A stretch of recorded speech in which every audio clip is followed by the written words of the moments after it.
Karena Gmeet itu sekarang kuotanya udah dikurangi, jadi saya nggak bisa nge-record pakai Gmeet gitu. Udah nggak ada menu recordingnya lagi. Jadi sekarang saya recording itu pakai OBS Studio. Cuman kok berat banget ya jadinya ya, record pakai OBS itu. Nah, oke, bentar. Agak berat recordnya. Nah, kita akan mempelajari mengenai antena dan propagasi. Nah, sebelum kita masuk ke materi kuliah, apa yang akan kita pelajari? Nah, mungkin bagi yang sudah lupa dengan saya, perkenalkan kembali, saya Harvan. Saya akan mengajar kalian mata kuliah antena ini selama 1 semester ke depan. Kode dosen saya FHN.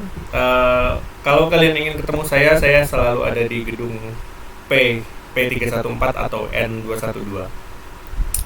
Seperti itu. Jadi antara dua ruangan ini. Kadang saya juga ada di RC IoT sih, seperti itu.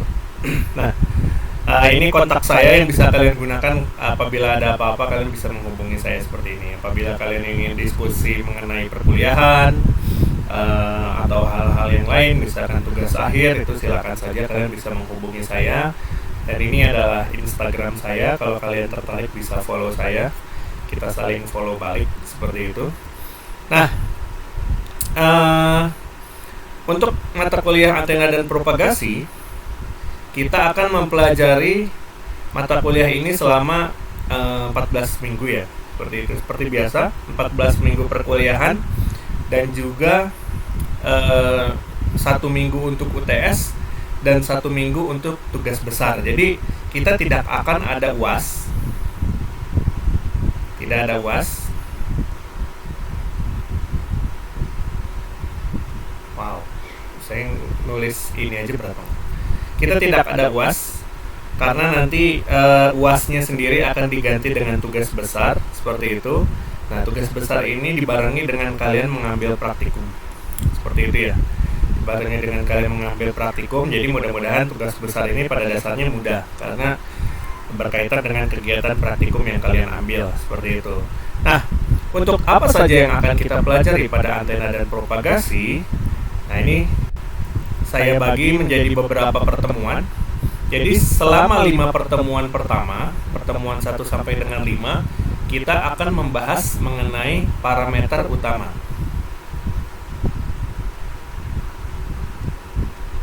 Parameter utama dari antena, seperti itu.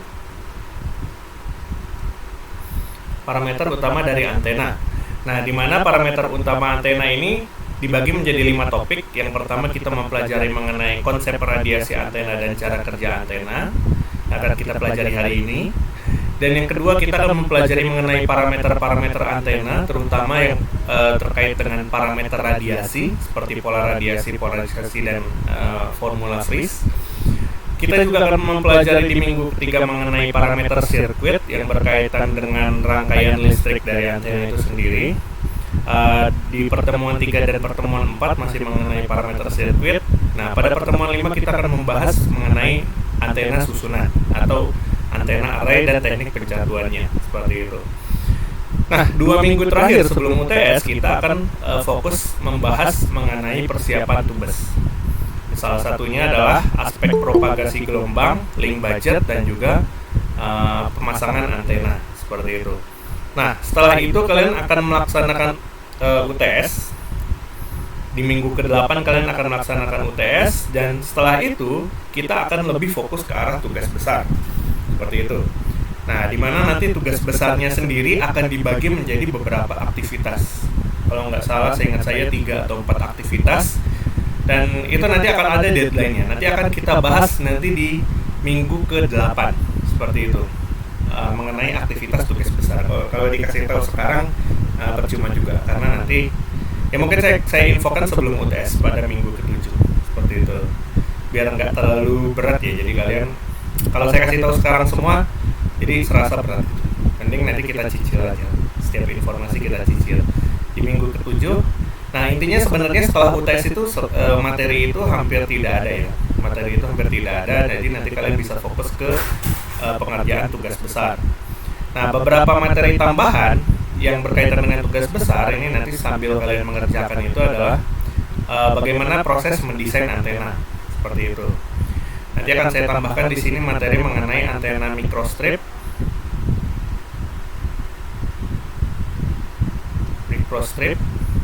dan antena ultra wideband seperti itu. Nah, kalian juga akan mempelajari mengenai tools untuk mendesain antena, baik itu metode monomerik seperti itu dengan menggunakan finite element method dan metode-metode yang lain yang bisa kalian gunakan untuk tubes.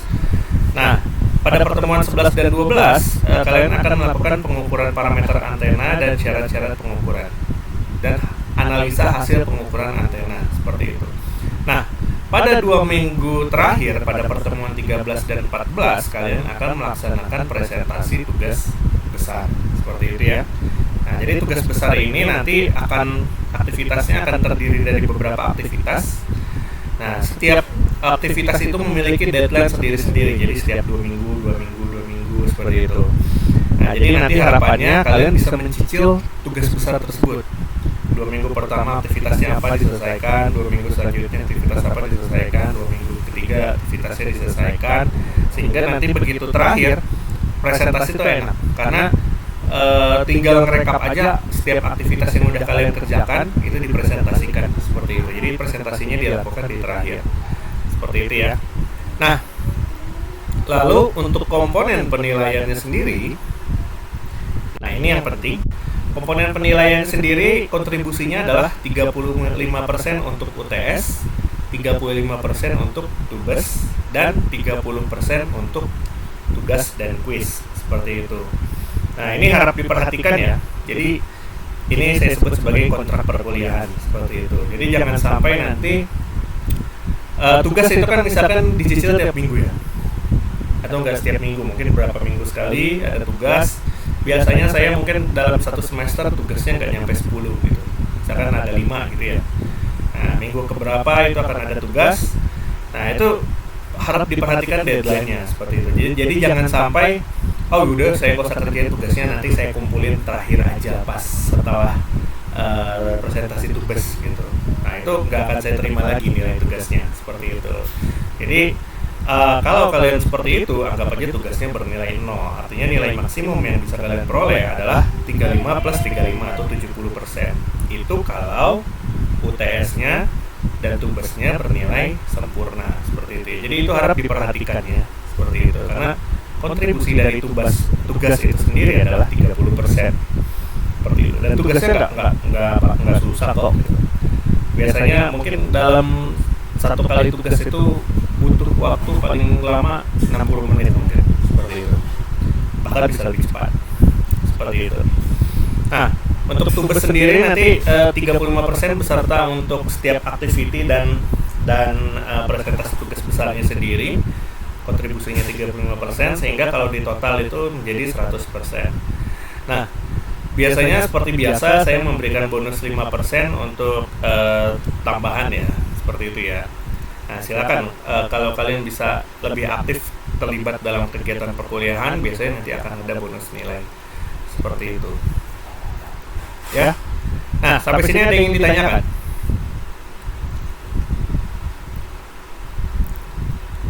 Ada yang ditanyakan untuk mata kuliah pengenalan antena dan propagasi? Belum ada, Pak. Belum ada ya.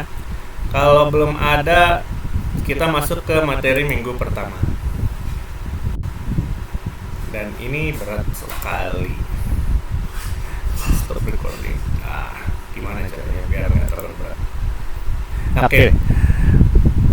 Ini terlalu berat, jadi kalau saya nulis kadang potong-potong jadi tulisan saya jelek. Walaupun tulisan asli saya juga sebenarnya jelek gitu. Cuman karena patah-patah jadi makin lebih jelek lagi. Yang mudah-mudahan masih bisa dipahami ya. Nah, antena dan propagasi. Nah, kita mempelajari dulu mengenai apa sih sebenarnya antena gitu. Nah, antena ini sebenarnya adalah materi yang paling tua ya kalau saya bilang. Yang paling tua lah seperti itu. Antena ini pertama dikenalkan oleh John D. Krause itu pada tahun 1965. John D. Krause itu bikin suatu buku Nah, itu judulnya adalah Antenna and its Application, seperti itu. Antenna and its all application itu dipublish tahun 1965, seperti itu. Dan materi perkuliahan yang kita ambil ini itu bersumber dari situ. Jadi salah satu referensinya itu tetap sama. Si bukunya si John D. Krause itu. John D. Krause itu sendiri sudah wafat tahun 2004 ya, seperti itu ya. Nah, salah satu referensi yang bisa kalian gunakan itu di LMS itu ada. Yang pertama itu buku dari John Krause sendiri itu, Antenna and its Application. Dan yang kedua itu kalian juga bisa menggunakan referensi dari Balanis, Konstantin Balanis. Nah, itu ada di LMS semua.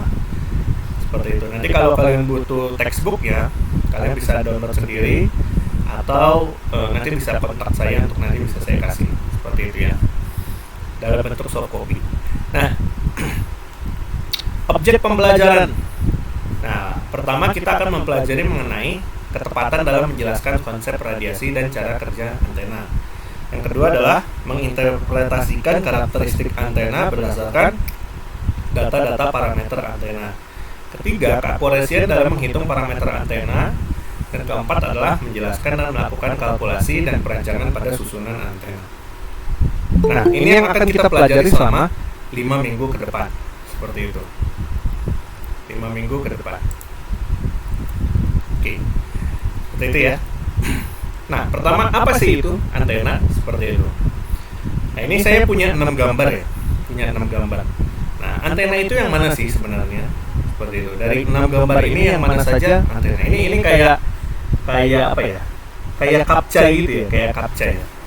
Kalau captcha itu kan pilihlah gambar yang pesawat gitu. Misalkan ya, pilih gambar bus gitu kan. Biasanya kan captcha kan kayak gitu ya. Sebelum kalian download file misalkan ada captcha tuh. Sebelum kalian login ada captcha. Klik yang mana gambar pesawat gitu ya. Akhirnya kalian klik yang mana gambar pesawat. Nah, pertanyaan saya, yang manakah gambar antena dari semua gambar ini? Seperti itu. Nah, mungkin sebagian dari kalian menunjuk gambar antena hanya ada di gambar parabola ini. Nah, saya ganti warna merah dulu biar lebih ke gambar parabola ini, dan juga gambar ini yang ada di tower ini, seperti itu ya. Nah, tapi kenyataannya antena itu sebenarnya ada di dalam semua gambar ini. Nah, salah satunya ini adalah yang kecil ini juga sebenarnya dia adalah suatu antena, seperti itu.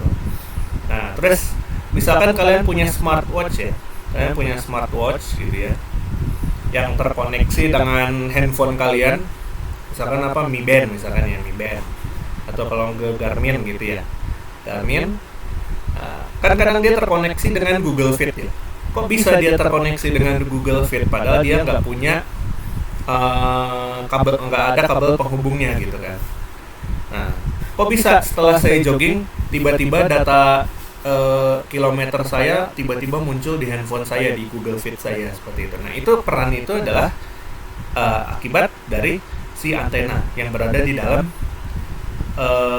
smartwatch kalian dan juga yang berada di dalam handphone kalian, seperti itu.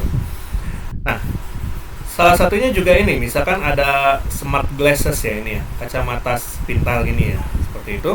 Nah, bisa saja dia ada antena di dalam kacamata tersebut sehingga nanti bisa terkoneksi dengan perangkat kalian yang lain, misalkan dengan perangkat handphone kalian gitu. Atau kalau yang di film-film Mission Impossible gitu kan. Atau kalau kalian dulu main game namanya Watch Dogs ya. Oh enggak, bukan Watch Dogs. Ya maksudnya dari kacamata ini ada kamera gitu. Terus kamera ini terhubung ke server. Jadi siapa yang kita lihat, misalkan muncul data pribadinya, tanggal lahirnya, terus nama orang tuanya siapa, nama ibu kandungnya siapa, ya seperti itu ya. Nah, itu film-film fiksi ilmiah kan kadang seperti itu. Nah, artinya apa? Kadang tidak semua data kan tersimpan di dalam kacamata ini kan. Artinya, untuk bisa menampilkan data-data tersebut yang berada di suatu tempat, di tempat lain, misalkan di suatu server di tempat lain, nah dia butuh terkoneksi dengan menggunakan teknologi wireless kan, seperti itu kan.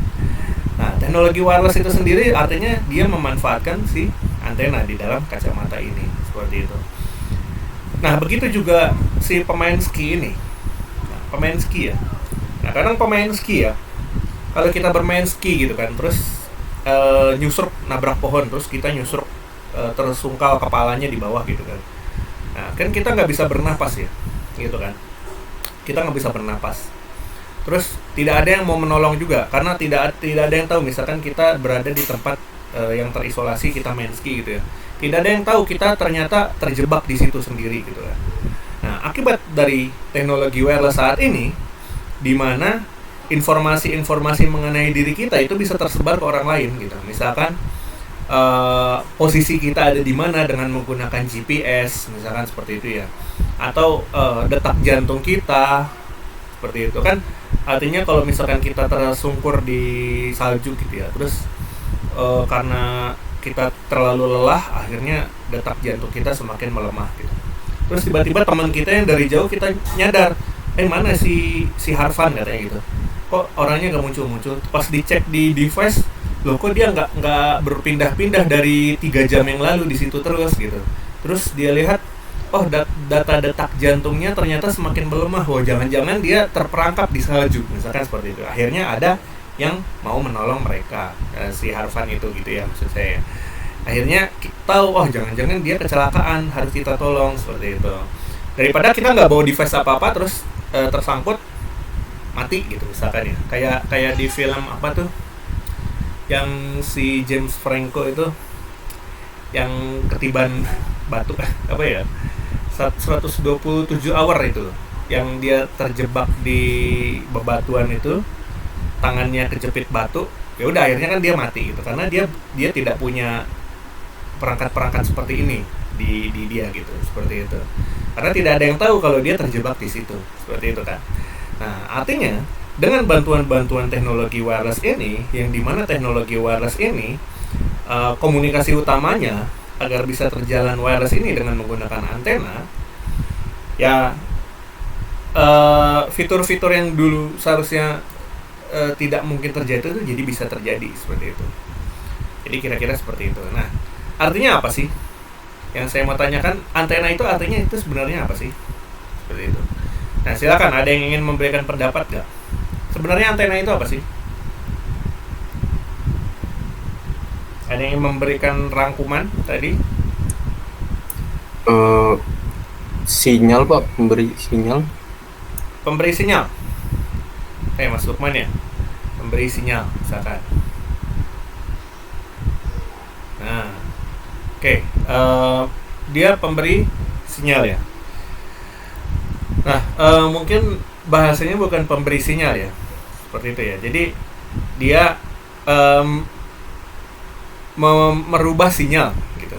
Ibaratnya dia merubah sinyal, seperti itu ya. Nah, apa sih yang dimaksud dengan merubah sinyal?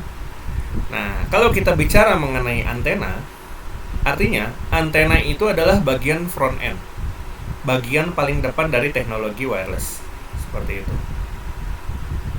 Bagian terdepan dari teknologi wireless. Di mana yang dimaksud dengan bagian terdepan, artinya di belakangnya itu kan masih suatu perangkat yang isinya kabel-kabel kan, seperti itu kan. Kabel-kabel dan juga chip, seperti itu. Nah, artinya peran utama dari antena itu sendiri, yang pertama itu dia adalah sebagai transducer. Transducer. Apa sih yang dimaksud dengan transducer? Nah, transducer itu dia fungsinya adalah merubah sinyal. Yang awalnya dia berupa sinyal yang berada di dalam medium terbimbing, atau saya sebut dia sebagai guided wave,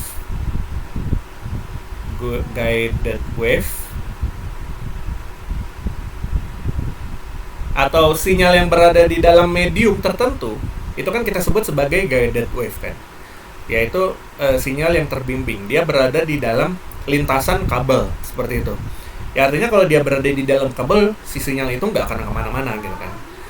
Nah, artinya si antena itu merubah sinyal yang awalnya berada di dalam guided wave, dia ke unguided wave. Nah, yang dimaksud dengan unguided wave itu ya artinya dia tidak memiliki medium terbimbing, seperti itu ya. Seperti udara, contohnya seperti udara. Di udara dia bisa kemana aja kan, Seperti itu. Nah, kita kembali lagi ke prinsip gelombang elektromagnetik ya. Suatu gelombang elektromagnetik dari sumber muatan tertentu, dia ke segala arah kan, seperti itu kan. Dia ke segala arah gitu. Nah, dia ke segala arah. Seperti itu. Ya, itu prinsip yang sama. Artinya, kalau kita menganggap si antena itu sendiri adalah suatu sumber muatan, suatu sumber titik, si gelombang elektromagnetik itu akan memancar ke segala arah. Seperti itu. Itu yang kita sebut sebagai unguided wave. Jadi gelombangnya tidak dibimbing oleh siapapun. Seperti itu. Nah, prinsip ini penting nanti. Kenapa? Karena nanti setelah antena ini kalian akan masuk ke komunikasi akses wireless. Seperti itu. Komunikasi akses wireless itu kita membahas mengenai yang namanya multipath. Multipath.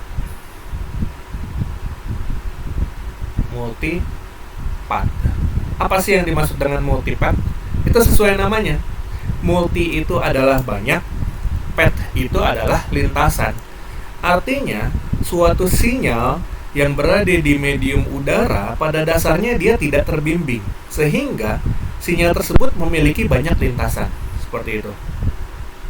Kayak kalian ya, misalkan sekelas. Kita jalan-jalan yuk ke Lembang gitu. Tapi jalannya gak usah bareng-bareng, sendiri-sendiri ya gitu. Ya udah sendiri-sendiri. Yang satu mau lewat jalan tol, masuk tol Buah Batu, keluar Pasteur gitu ya. Yang satu mau lewat Asia Afrika gitu. Yang satu mau lewat Ujung Berung misalkan, seperti itu ya. Nah, itu yang kita sebut sebagai multipath. Artinya akan ada banyak lintasan menuju dari misalkan dari transmitter ke menuju receiver, seperti itu. Nah, setiap path itu sendiri nanti akan memiliki jalur yang berbeda-beda kan, sehingga waktu tibanya juga akan berbeda, seperti itu. Dan tenaga yang kalian punya, yang tersisa juga akan berbeda gitu. Tenaga kalian sendiri juga akan berbeda karena lintasan yang kalian gunakan berbeda, seperti itu. Artinya power ketika kalian sampai, ya misalkan karena lintasannya lebih jauh, ada lintasannya lebih macet, akhirnya capek kan, udah bete duluan sebelum nyampe ke Lembang, seperti itu. Kalau yang lewat jalan tol misalkan lancar jaya, enak, 15 menit nyampe gitu. Akhirnya dia senang-senang aja gitu. Jadi akhirnya di lokasi tujuan itu mood dari kalian sendiri masing-masing berbeda. Ada yang sebel, wah saya abis kena tabrakan dulu, sebel nih jadi malas jalan-jalan kayak gitu. Seperti itu. Ya, intinya sih seperti itu. Seperti itu. Nah, kita kembali lagi ke prinsip antena. Si antena ini tadi merubah atau sebagai transducer dari gelombang terbimbing menjadi gelombang tak terbimbing. Dan juga sebaliknya, seperti itu. Kalau dari sisi transmitter dia berubah dari gelombang terbimbing menuju gelombang tak terbimbing, sedangkan dari sisi receiver dia kebaliknya. Dari gelombang tak terbimbing dari udara, dia ke medium kabel. Seperti itu ya. Ke gelombang terbimbing. Seperti itu. Nah, itu prinsip dari antena. Seperti itu. Dia merubah dari sinyal terbimbing ke tak terbimbing dan sebaliknya. Seperti itu. Ya, jadi kira-kira seperti itu ya. Nah, sinyal generatornya sendiri bukan berasal dari antena, tapi berasal dari komponen lain di sebelum antena tersebut. Misalkan di sini, seperti itu. Nah, nanti kan dari sinyal generator ini kan dia akan melalui berbagai proses kan. Pertama dia ditumpangi dulu dengan menggunakan modulator, seperti itu. Kalian udah belajar Siskom ya, jadi udah tahu yang namanya modulasi kan. Nah, di sini misalkan dia dikasih modulator, seperti itu. Di sini dia dikasih up converter, misalkan seperti itu. Nah, tapi artinya apa? Selama proses tersebut, si sinyal itu terbimbing, dia aman-aman aja, dipakein baju, setelah dipakein baju, kamu ke sana, tolong pakai helm gitu. Pakein helm. Nah, udah setelah lewat gerbang dibuang gitu aja. Ya udah sana jalan ke Lembang. Ya, yang nggak tahu arah kan dia bingung. Wah, saya mau lewat mana nih ke Lembang gitu. Jadi kayak yang awalnya itu dibantuin gitu ya. Ini saya pakein baju dulu, kamu mau ke Lembang ya gitu ya. Terus saya pakein helm dulu ya gitu. Saya pakein jaket ya biar nggak kedinginan. Terus udah lewat gerbang, ya udah kamu bisa lewat jalan mana aja. Silakan gitu. Tinggal pilih aja mau lewat jalan mana aja kayak gitu. Jadi intinya tuh seperti itu. Nah, fungsi antena itu sendiri adalah gerbang terakhir dari guided wave ke medium terbimbing ke medium bebas seperti itu. Ya, kira-kira seperti itu ya. Nah, jenis-jenis dari antena itu sendiri, kalau saya bilang jenisnya hanya 5 ini, itu salah seperti itu. Karena jenis antena itu pada dasarnya akan banyak sekali, dan dimana tidak bisa saya cover semua pada kuliah ini, sehingga yang kita pelajari itu adalah antena secara garis besar seperti itu. Untuk jenis-jenis antena itu sendiri akan ada banyak sekali, mungkin jumlahnya tak terhingga seperti itu ya. Ya, ada jumlahnya, cuma sangat banyak. Nah, yang pertama ini salah satu contoh yang bisa kita kelompokkan itu adalah, contohnya adalah antena wire. Antena wire itu sesuai namanya, dia berbentuk kabel seperti itu. Dia berbentuk kabel. Nah, contohnya itu adalah antena dipol. Antena dipol itu bisa kalian buat dengan menggunakan kabel seperti itu. Kalau kalian punya kabel twisted pair, atau kabel listrik, itu kalian potong, kalian belah jadi 2, itu udah jadi antena dipol seperti itu. Nah, itu adalah contoh antena dipol. Nah, ada juga antena loop. Dia berbentuk loop. Dia menggunakan kawat berbentuk loop. Ada juga antena helix. Dia berbentuk helix. Dan itu adalah klasifikasi dari antena wire seperti itu. Nah, ada juga antena aperture. Sesuai namanya, aperture itu dia mengandalkan permukaan. Artinya antena aperture itu dia biasanya memiliki penampang yang besar. Nah, contohnya itu adalah antena horn. Dia berbentuk seperti horn. Bentuknya seperti megafon, seperti ini. Seperti itu. Nah, ada juga yang bentuknya conical horn, ada yang bentuknya kon, ada yang bentuknya persegi. Nah, itu bisa juga jadi antena. Ada juga yang namanya rectangular waveguide. Dia waveguide berbentuk rektangular. Nah, ada juga jenis antena yang kecil itu namanya microstrip atau planar.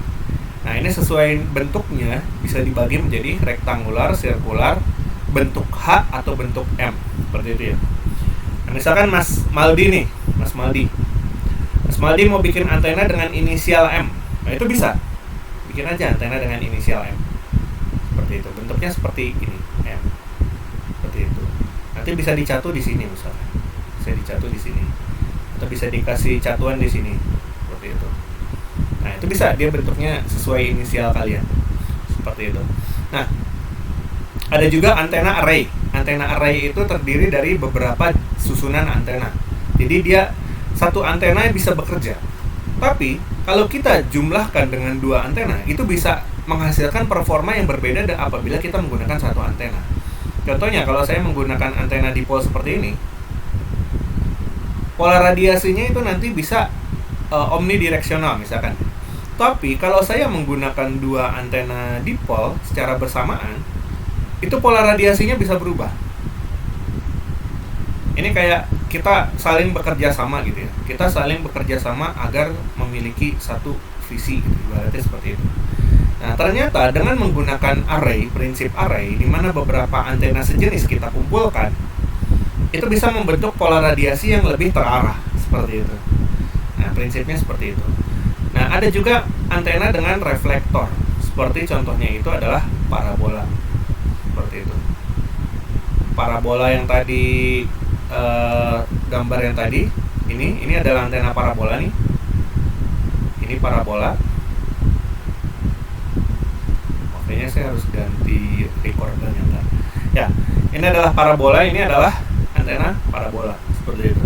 Termasuk dengan antena dengan reflektor. Reflektornya ini adalah si piring ini yang bulat besar ini namanya reflektornya. Ini adalah bagian dari reflektornya. Seperti itu. Itu adalah bagian dari reflektor. Ya, itu kita sebut sebagai antena parabola. Nah, kenyataannya antena parabola juga termasuk sebagai antena aperture seperti itu. Jadi klasifikasi ini sebenarnya suka-suka kita gitu. Kita mau mengelompokkan antena dengan jenis aperture besar. Ya sebenarnya parabola juga termasuk antena aperture karena dia memiliki permukaan yang besar seperti itu. Tapi dia juga sebagai antena reflektor. Nah, antena helix juga dia sebenarnya termasuk sebagai antena dengan reflektor seperti itu. Jadi pengklasifikasian antena ini sebenarnya saling overlapping satu sama lain. saling beririsan lah. Jadi ada yang antena aperture juga termasuk dengan antena reflektor seperti itu. Nah, misalkan ini adalah aperture antena dan ini adalah antena reflektor.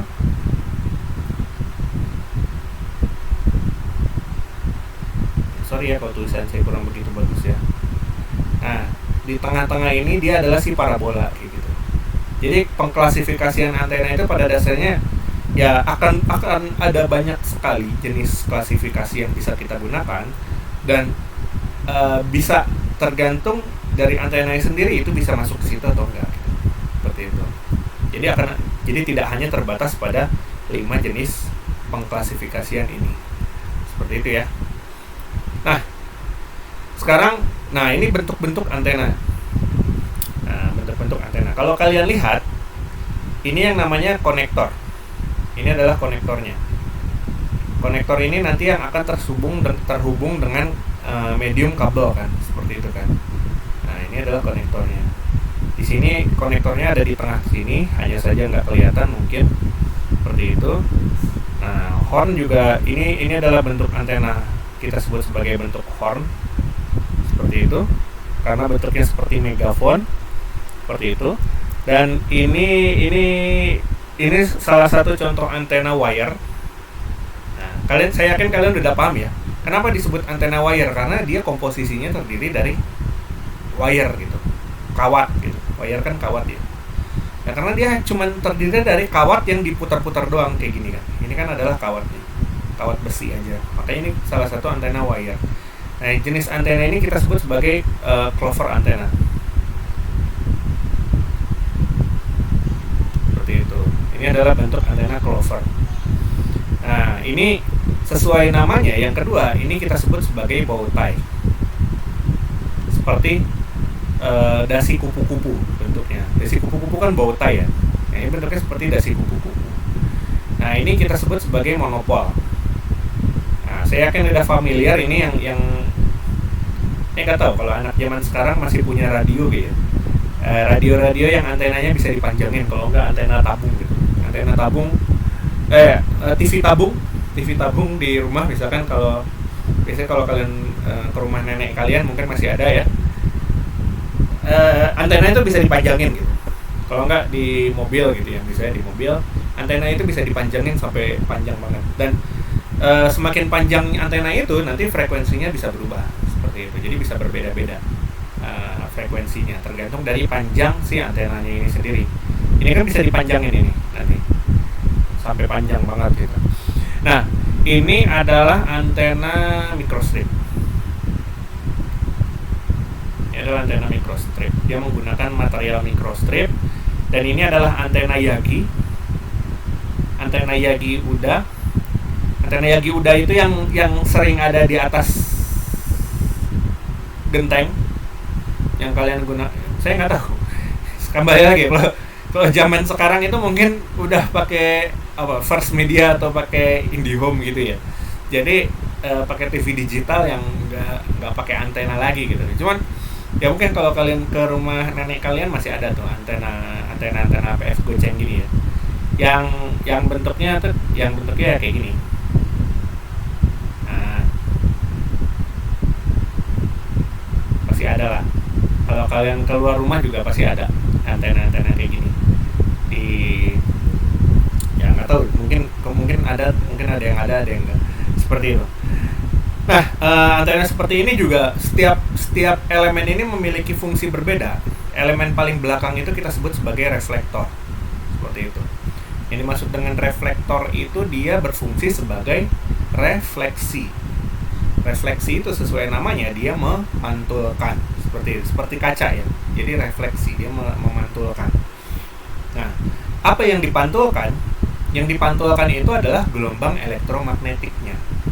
Nah, ini kalian akan mempelajari ini pada pertemuan ketiga nanti yang namanya aperture scattering. Nah, jadi prinsipnya seperti ini. Nah, bagian utama pemancarnya itu adalah di tengah. Ini adalah di tengah. Ini kita sebut dia sebagai driven. Driven itu adalah satu-satunya elemen yang dicatu. yang memiliki konektor. Jadi sebenarnya pemancar utamanya ini adalah si driven ini yang ada di tengah. Dia memancar ke segala arah. Nah, yang ke arah belakangnya akan ditangkap sama reflektor, lalu dipantulkan lagi ke depan.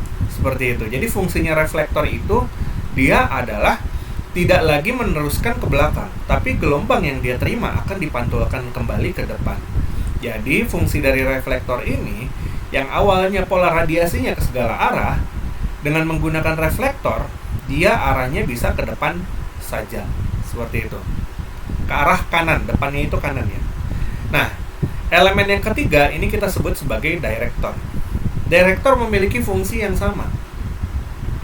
Dia diteruskan seperti ini dan seterusnya. Akhirnya, fungsi dari direktor itu sendiri dia adalah membuat pola radiasi antenanya menjadi semakin terarah. Dia memiliki arah yang semakin ke depan, seperti itu. Nah, jadi fungsi dari reflektor dan direktor ini pada dasarnya adalah dia bisa merubah pola radiasi. Yang awalnya ke segala arah, dia hanya ke satu arah aja. Nah, oleh karena itu, fungsi dari antena TV itu seperti itu. Artinya dia sebenarnya dia mengarah ke satu arah saja, di mana ke stasiun TV-nya. Karena stasiun TV kan tidak ada di semua tempat kan. Dia hanya ada di satu tempat. Nah, artinya gimana caranya kita mengarahkan si antena itu ke arah tersebut, seperti itu.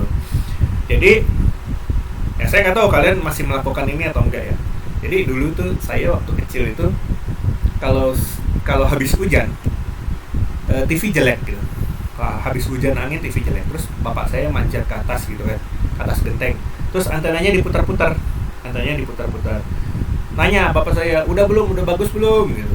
Saya di bawah sambil nonton, udah belum gitu ya, kayak gitu. Jadi karena antena Yagi Uda ini memiliki keterarahan yang spesifik ke arah tertentu, tidak ke segala arah. Artinya antena itu harus diputar-putar ke arah di mana stasiun TV-nya itu berada, seperti itu. Nah, pertanyaannya adalah kenapa kita tidak menggunakan yang ke segala arah aja? Kalau kita pakai yang ke segala arah kan artinya kita nggak perlu putar-putar, seperti itu ya. Kenapa nggak yang ke segala arah gitu? Nah, nanti akan berdampak. Intinya sih seperti ini sekarang. Kalau dia arahnya semakin terfokus, artinya jarak jangkauannya itu bisa semakin jauh dibandingkan kalau arahnya ke segala arah. Jadi prinsipnya itu sama seperti karet gelang. Sama seperti karet gelang, cuman saya nggak punya karet gelang. Ibaratnya karet gelang kalau kalian nggak apa-apain bentuknya kan bulat ya, seperti itu ya. Tapi karet gelang kalau kalian nggak apa-apain kan bentuknya bulat, gitu ya. Tapi kalau kalian tarik dengan gaya tertentu, dia bisa semakin jauh kan. Ya, jadi seperti itu. Jadi ibaratnya cakupan dari antena itu adalah daerah yang berada di dalam karet gelang tersebut. Artinya kalau karet gelangnya semakin kita tarik, jarak karet gelangnya itu semakin jauh kan, walaupun cakupannya semakin kecil gitu. Maksudnya cakupannya itu dia semakin terarah, dia tidak mencakup ke arah ke sini, tidak mencakup ke sini, tapi tidak mencakup ke sini, tapi cakupan ke satu arahnya itu dia akan sangat besar ke arah kanan, seperti itu. Nah, itulah fungsi dari si reflektor dan direktor, seperti itu. Ya, karena nanti kita bicara mengenai posisi stasiun TV ya, itu jaraknya bisa berkilometer-kilometer dari rumah kita, seperti itu ya. Nah, berbeda kalau kita pakai TV kabel ya, misalkan. Kalau kita pakai TV kabel, ya itu kan emang si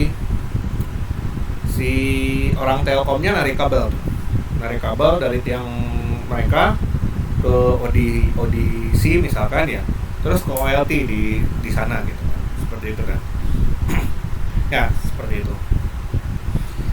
Nah, pertanyaannya adalah kenapa nggak pakai kabel aja gitu? Kenapa nggak pakai kabel aja?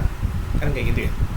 Nah, kenapa mesti pakai antena yang diputar-putar? Kenapa nggak narik kabel aja kayak gitu ya? Karena kita kembali lagi, kita bicara mengenai biaya ya, seperti itu ya. Biaya seperti itu. Dan memang kalau kita menggunakan kabel itu kan adalah medium terbimbing. Artinya si sinyal itu kayak dikasih karpet merah gitu. Ya udah, kamu jalan di sepanjang karpet merah aja, nggak usah lewat mana-mana gitu. Artinya ya udah, karpet merah itu nggak ada orang yang berani gangguin, udah aja jalan enak gitu kan. Oh udah, artinya enak gitu. dibandingkan dengan dilepas gitu aja kalau menggunakan antena. Kalau menggunakan teknologi wireless kan ya kamu bisa lewat mana aja deh, terserah, yang penting nyampe gitu kan, ibaratnya seperti itu ya. Nah, akhirnya ada yang capek, ada yang masih segar karena lintasan yang dipakai beda-beda. Berbeda dengan medium kabel. Kalau medium kabel mereka kayak ini udah lintasannya udah saya kasih, kamu ikutin aja karpet merahnya gitu. Ya udah, artinya mereka jalan ngikutin karpet merah, enak kan, masih segar gitu kan.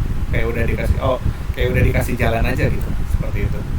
Kayak rel kereta lah, ibaratnya kabel itu kayak rel kereta. Ya udah, kereta udah tinggal lurus aja, mau ada orang nyebrang ya tabrak aja gitu, ibaratnya seperti itu. Tapi kenyataannya ya tidak ada yang nyebrang gitu, seperti itu.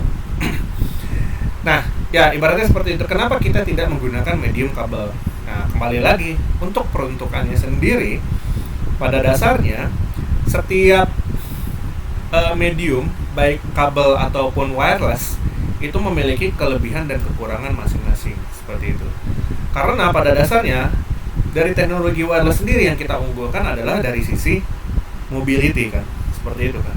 Dari sisi mobility, seperti kita menggunakan handphone sekarang ya, seperti itu ya. Kita menggunakan handphone, kan nggak mungkin kita bawa handphone terus masih ada kabel terhubung kemana gitu kan. Akhirnya nanti di jalan bisa berbelit-belit karena setiap orang punya handphone, seperti itu. Atau kalau kita misalkan satelit gitu ya, kan nggak mungkin kita kayak narik layangan, kabel itu kayak dari satelit di angkasa terhubung dengan kita di planet bumi kayak layangan gitu ya, kayak narik layangan gitu ya, seperti itu kan. Itu tidak mungkin terjadi, seperti itu. Walaupun kenyataannya pada dasarnya teknologi kabel itu ya, kalau kita bisa bilang ya dari sisi kualitas itu dia bisa lebih bagus gitu, seperti itu. Dan akan tetapi dari sisi mobility bisa diunggulkan dengan menggunakan teknologi wireless, seperti itu. Dan kenyataannya ternyata ya, untuk teknologi kabel itu redamannya itu nanti akan konsisten, seperti itu. Jadi redaman kabel itu nanti biasanya dia berbentuk konsisten berapa dB per km gitu. Sedangkan untuk redaman teknologi wireless itu dalam bentuk logaritmik. Jadi semakin jauh jaraknya, bisa jadi redaman dari teknologi wireless itu bisa semakin kecil dibandingkan dengan redaman pada medium kabel, seperti itu.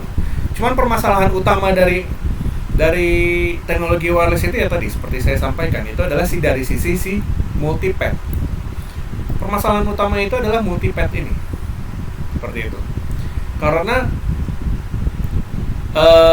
ya sesuai namanya multipath gitu. Artinya setiap gelombang itu nanti memiliki lintasan yang berbeda. Nanti berkaitannya adalah dengan fasa dari gelombang tersebut, seperti itu. Karena gini, prinsip utama dari antena itu dia adalah mentransmisikan sinyal dari transmitter TX ke receiver ya, RX ya, seperti itu ya. Dia mengirim dari TX ke RX seperti ini. Seperti itu.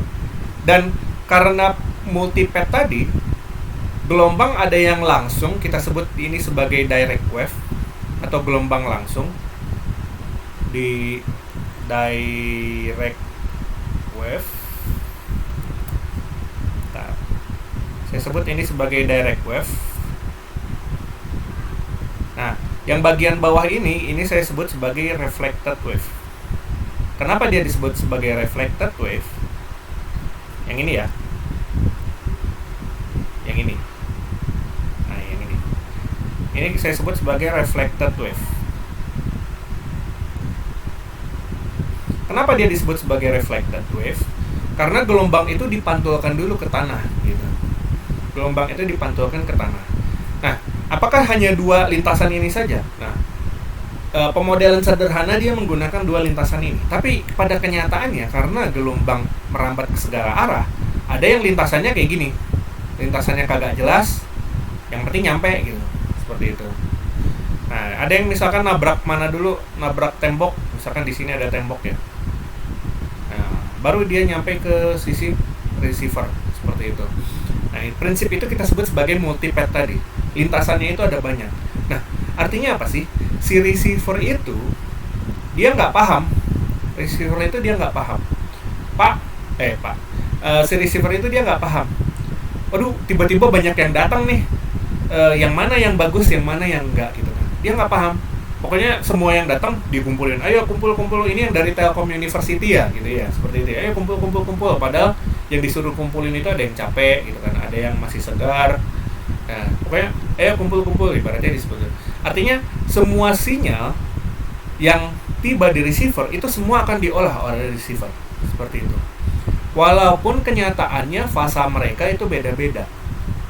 Ibaratnya, kalau saya bicara mengenai gelombang elektromagnetik, komponen utamanya itu kan adalah amplitudo dan fasa ya. Seperti itu ya. Kayak gini ya. Amplitudo dan fasa. Seperti itu. Nah, untuk gelombang dengan dua lintasan yang berbeda, artinya dia bisa tiba dengan waktu yang berbeda. Variabel sumbu X ini dia adalah jarak atau S dan waktu T kan. Seperti itu kan. Artinya apa?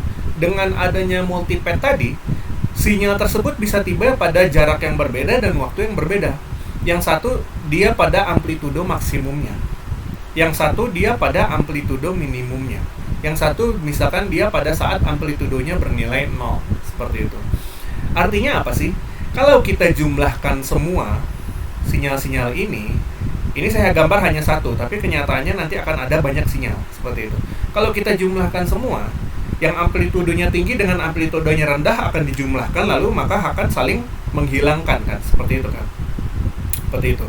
Maka yang awalnya dari sisi transmitter dia bentuknya bagus seperti ini, nanti di sisi receiver itu bentuknya akan nggak karuan. Gini. Nah, gini. Ya gini lah. Ada bentuknya udah nggak jelas gini lah. Pokoknya kalau udah nggak jelas ini artinya dia di receiver, seperti itu. Nah, bentuknya itu akan nggak jelas karena dia hasil dari penjumlahan semua sinyal yang diterima oleh receiver pada waktu yang bersamaan. Seperti itu. Pada waktu yang bersamaan. Seperti itu. Nah, nanti kalian juga akan mempelajari ada lagi yang namanya inter-symbol interference. Seperti itu. Jadi misalkan nih, ayo saya kirim yang ke Lembang yang berangkat dari TLU ke Lembang itu di menggunakan ada 2 batch ya, misalkan kayak gitu ya. Batch pertama berangkat jam 8 pas gitu misalkan. Batch pertama berangkat jam 8 pas.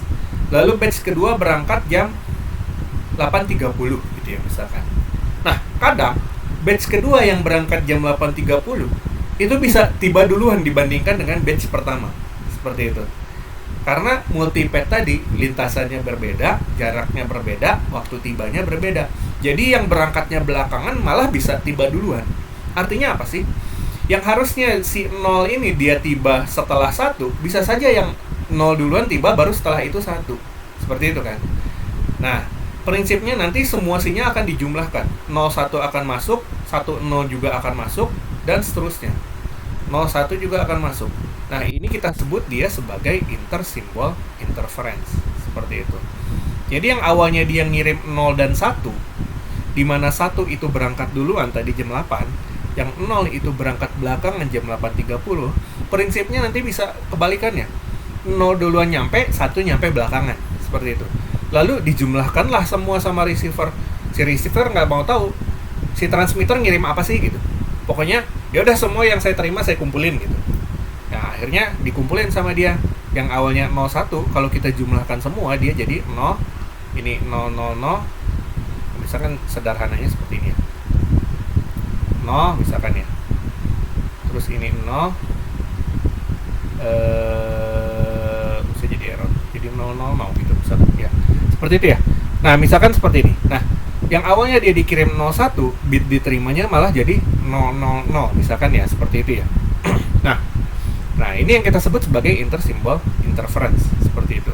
Jadi bit yang awalnya kita kirim duluan, dia tiba di belakang, seperti itu. Nah, ya sebenarnya ini penggambaran yang kurang tepat sih, seperti itu. Tapi intinya seperti itu. Nah, intinya seperti itu. Jadi maksud saya, jadi mungkin saya gambar di sini aja deh. Nah, misalkan saya mengirim 0 dan 1 ya, gitu ya. Saya mengirim 0 dan 1 gitu. Nah, misalkan karena prinsip multipet tadi, pada direct wave 0 dan 1 itu tiba duluan gitu ya. Tiba duluan. Nah, Dengan adanya reflected wave akan ada 0 dan 1 tiba di waktu selanjutnya gitu ya. Belum ada wave-wave yang lain, dia tiba di waktu yang berbeda lagi seperti itu.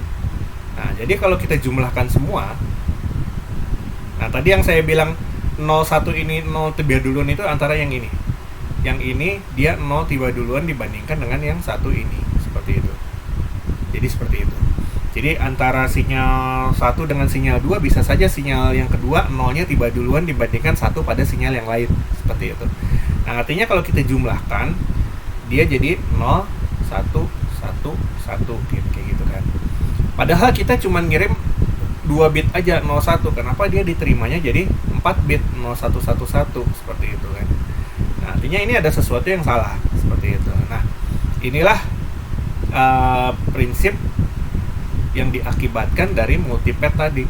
Nah, ini kita sebut dia sebagai intersimbol interference gitu.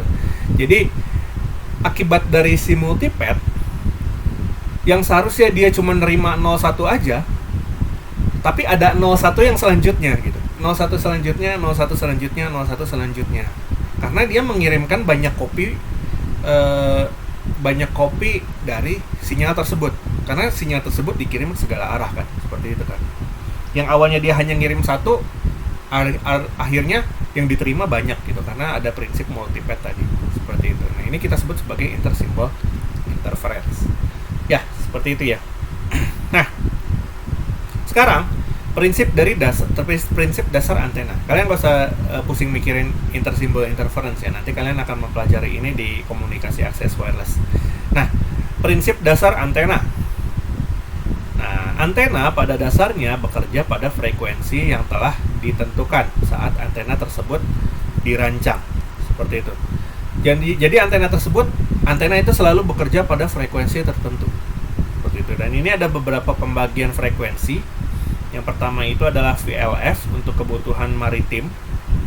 Itu pada rentang 3 kHz sampai 30 kHz sampai dengan IHF. Seperti itu. IHF itu sendiri dia pada rentang 30 sampai 300 GHz seperti itu. Dan setiap aplikasi yang kalian gunakan itu selalu berada pada rentang ini. Contohnya, kalau kalian menggunakan WiFi ya. Maksud saya tadi aplikasi wireless. Nah, misalkan kalian menggunakan WiFi. Nah, WiFi itu dia ada di rentang di sini 2,4. WiFi itu ada di UHF. UHF itu ada di sini 2,4 GHz. Sama di sini. Jadi WiFi yang 802.11 itu dia kan ada dua frekuensi ya, di frekuensi 1 2,4 GHz sama di frekuensi 2 5 GHz kan, seperti itu kan. Cuman yang sering digunakan itu kan saat ini masih 2,4. Walaupun 2,4 itu udah saturasi karena dia cuma terdiri dari saya lupa 12 atau 13 kanal gitu. 12 atau 13 kanal. Jadi kalau kalian kalau kalian punya IndiHome atau First Media, pokoknya kalian punya WiFi di rumah aja. Kalian install WiFi detektor gitu ya. Nanti akan ketahuan handphone kalian itu dia mengokupansi pada kanal berapa. Dan biasanya di 2,4 itu dia kanalnya udah penuh, bertabrakan dengan WiFi tetangga. Karena di 2,4 itu dia masih jumlah kanalnya itu masih sedikit. Seingat saya cuma 13 atau 14 gitu ya. Nah, seperti itu. Nah, solusinya biasanya WiFi-nya dipindah ke 5 GHz. 5 GHz itu jumlah kanalnya udah banyak. Dia bisa, saya lupa lagi, 40 atau 60 kanal gitu ya. Seperti itu ya. Ya, standar-standar itu kadang saya lupa gitu. Cukup dilihat di Wikipedia aja. Nah, 5 GHz itu kalau nggak salah ada 60 kanal seingat saya. Atau lebih. Seperti itu. Nah, artinya kalau jumlah kanalnya banyak, semakin banyak user yang bisa ditampung gitu kan. Ibaratnya seperti itu. Cuman permasalahannya, kalau frekuensi tinggi artinya nanti redamannya akan sangat besar. Nah, cuman menurut saya itu nggak terlalu berdampak lah, karena WiFi sendiri kan cakupannya cuman berapa gitu kan, cuman mungkin sekitar 100 meter gitu. rumah kalian ya paling segede apa sih gitu, misalkan 200 meter ya misalkan ya, seperti itu ya. Ya kalau rumah kalian gede banget gitu, ya mungkin dipasang beberapa wifi di beberapa titik gitu kan, atau kayak di level TLU gitu ya.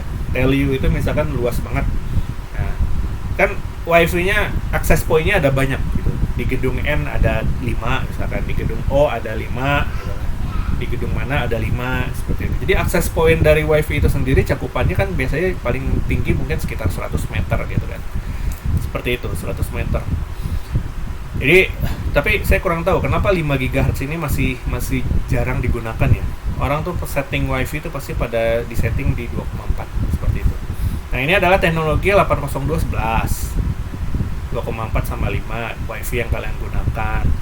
Terus ada juga di LTE band yang kalian gunakan itu di sini ada 800 ada, terus banyak bukan 800 yang ini, sorry, kilohertz. LTE yang kalian gunakan itu ada di sini. Ya di sini juga 800 MHz. 800. LTE itu ada di rentang sini ya, LTE. 800 MHz, terus 2,1, 2,3, 1,9. Itu kan band-band dari LTE ya. Nah, itu semua ada di sini. 2,3 GHz, 2,6. Nah, untuk 5G communication yang digunakan umumnya 5G itu kan ada di 3,5 ya. 3,3 sampai 3,8 yaitu 5G. Untuk yang low bandnya di sini 3,5 di SHF. Untuk yang high bandnya sama juga dia di sini juga di 26 GHz. Dia ada di SHF 26 sama di 28. Yang millimeter wave itu si 5G itu ada di rentang SHF seperti itu. Nah, itu jangan sampai salah. Kalau LTE dia ada di UHF, 5G itu ada di SHF seperti itu. Ya. Nah, cuman band-band itu juga saya kurang hafal sih. Mungkin ada 5G yang di UHF juga, karena kalau nggak salah 5G juga ada yang di 2,4 seperti itu. Ya, seperti itu ya. Nah, saya juga nggak ingat soalnya. Ya, seperti itu ya. Nah, tapi bukan ke arah situ. Pada dasarnya hanya standar saja. Tapi kalau kita bicara mengenai antena kembali, antena itu dia bekerja pada frekuensi tertentu. Seperti itu. Dia hanya bekerja pada frekuensi tertentu. Misalkan frekuensi 1 GHz, artinya antena itu cuma bekerja pada frekuensi 1 GHz aja gitu. Nah, prinsip dasar antena pada dasarnya antena itu diukur berdasarkan panjang gelombangnya. Seperti itu. Berapa sih? 0,5 lambda, 0,25 lambda, 0,037 lambda. Di mana lambda itu adalah panjang gelombang yang bisa kita peroleh dari kecepatan cahaya C dibagi dengan frekuensi. 3 kali 10 pangkat 8 dibagi dengan frekuensinya. Seperti itu. Dengan kata lain, ini secara eksplisit menyatakan kalau semakin tinggi antena, dimensi antenanya itu bisa semakin kecil. Seperti itu. Karena kalau frekuensinya semakin tinggi, maka lambdanya akan semakin kecil kan? Seperti itu kan? Kalau lambdanya semakin kecil, bisa dibilang antenanya itu semakin kecil juga. Seperti itu, karena dia mengikuti dari ukuran lambdanya. Seperti itu. Semakin besar frekuensinya, antenanya bisa semakin kecil. Dan semakin kecil frekuensinya, antenanya bisa semakin besar.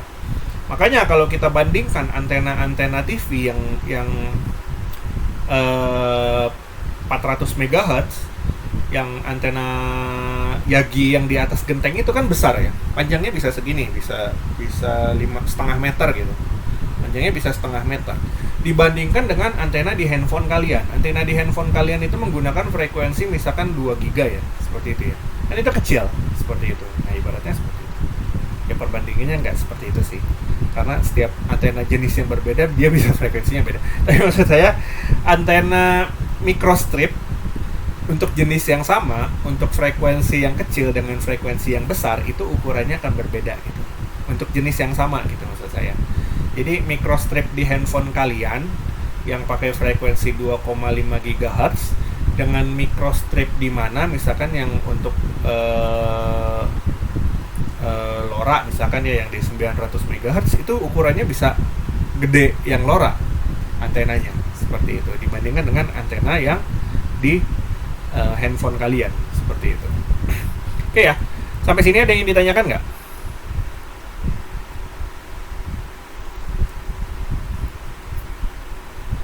Tidak ada?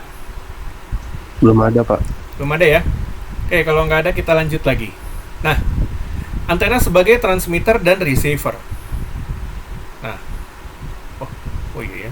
Antena sebagai transmitter dan receiver.